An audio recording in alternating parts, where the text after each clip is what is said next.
Good morning, children.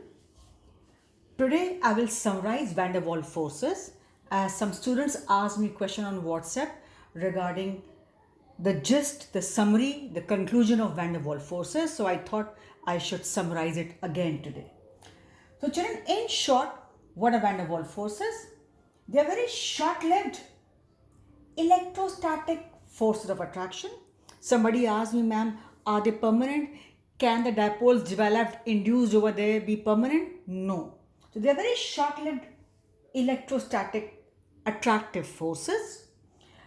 They are just the forces of attraction, not the chemical forces, means not the chemical bonds, merely forces of attraction. What are the factors which affect the magnitude, the value of van der Waals forces? I think one can answer with the common sense only, but since there were some questions asked to me yesterday on WhatsApp, so I'm telling you again answers to those here for all of you. Factors. Children, you see, when the molecules are far apart, naturally the attractive forces will be very, very weak. Hence, when we increase temperature, we know molecules gain heat energy, kinetic energy, and they move further far apart. So, with increase in temperature, Vf means van der Waals force. In short, I wrote. So, they are inversely proportional to temperature, right? If you increase temperature, the magnitude, the value of van der Waals forces will go down. If you increase pressure, molecules come closer. So definitely van der Waals forces, the value will increase, right? So van der Waals forces, attractive forces will be more and more in magnitude. Then it depends also upon the number of electrons in molecule. More the number of electrons in the molecule, more will be the value of van der Waals forces.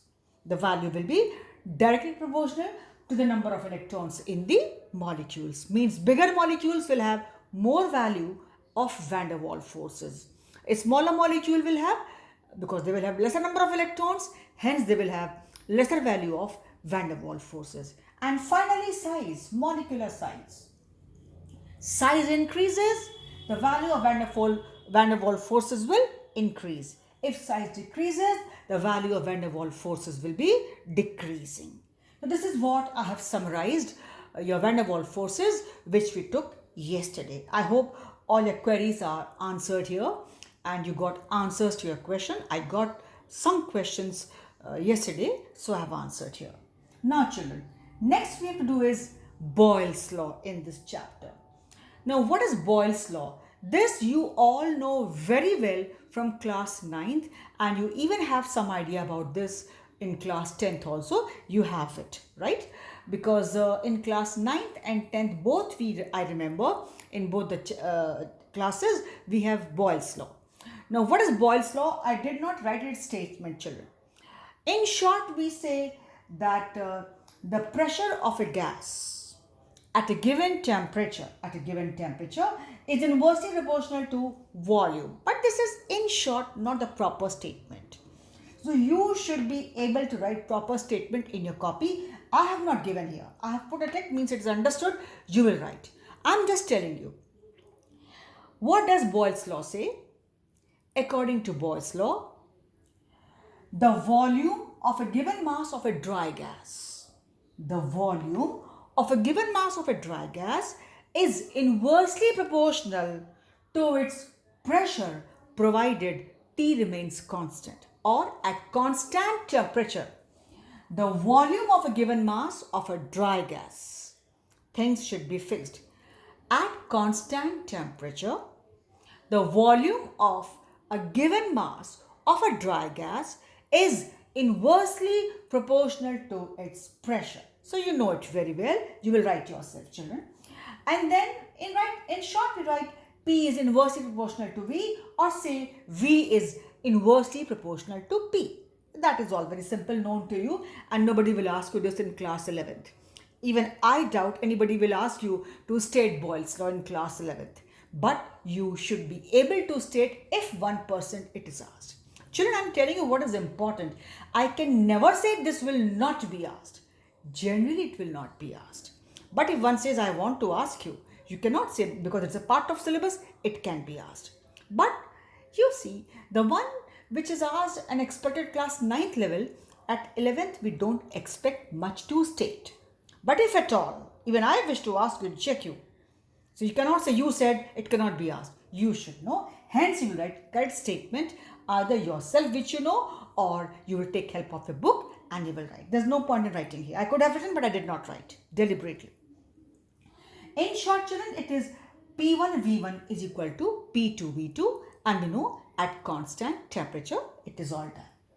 Now children, sometimes what happens, because normally we have the pressure in ATM, atmospheres, or we have in mmHg, or we have centimeter of Hgs, so we should know very well the correct relation.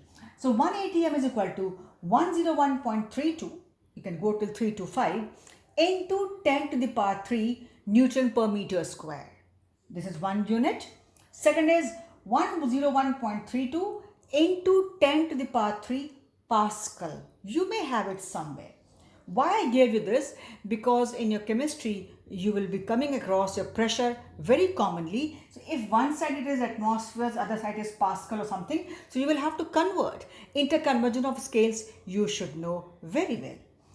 Or it is equal to 101.32 kilopascal.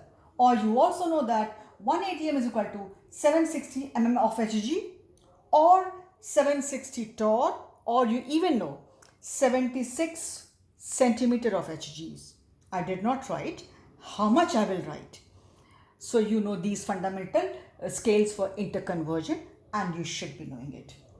Then sometimes it can be in terms of bar.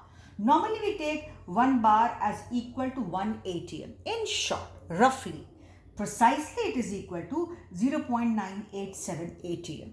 But overall, roughly, when we don't use calculators, we take it as 1 bar is equal to 1 atm. Otherwise, it is slightly less. 1 bar is equal to 0.987 atm precisely. Otherwise, for calculation purpose, one may even take it as 1 bar is equal to 1 atm. So suppose one side the pressure is given in terms of bar and other side is atm. So you should know how to put the values. Even if you put 1 atm, there will not be much of difference in the calculation because it's 0.987. So if you further try to simplify it, it's 0.99, which is equal to nothing but simply 1. So this is how it is there. I gave you these points. So Boyle's law statement you will write, and these scales, parameters you will write for interconversions, and this I summarized your van der Waals. So for this video we stop here. In my next video we will study about applications or significance of Boyle's law, right? So for this video we stop here.